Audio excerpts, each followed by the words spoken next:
Pendiami ke channel Banwan Rak Kubor Baman Lagasmi.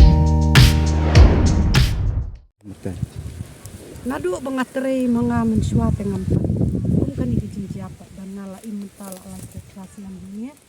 Ngampat yusiam kung kani kijing siapa. Kadai kasian ke penikor kadai kani penikor.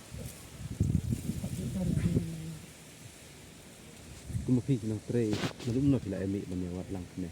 Nila yami nadu tu kasngihi kabaja sisa jari tang bangat dengan dari mga kandon siya ni ada sebab kini ki bayatri lang di kila yami nadu sisa jari bat haduk kat mitani dan kan kami sim para baya belalang mo dan kami sim kaba supia dan mentaki ni para belalang kerja kami oh ini di baduk kaspak pertengin dan dari kami sim dan takadami wan nyepet di belah kisni wan dan yarap penyawa lang.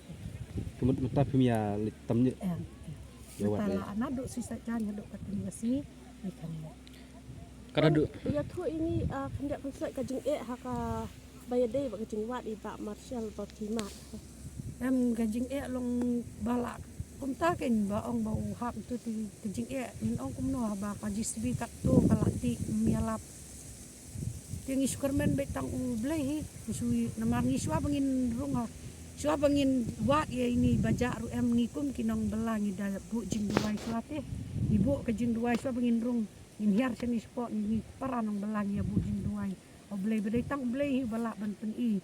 Ibu ni su IT ba yo oblei banget bu oblei sa pen i.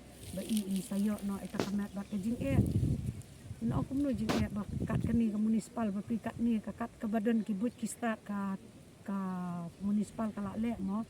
Ya di jimpet ni gibre pengi in ong kumno kajing kermen dan bangi ong yo dan bangi yo long nimnang perkat su tu Haduk mentah kila dan kidin balap. Ini mana balak lap itu ki kok.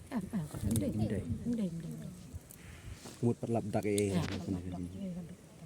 Tin lek kuno pinawat bet nak kuno. ngin ya kat badang wat ke municipal ni wat lang ini dan lang Long kuno nyut long kuno palat luban pelat.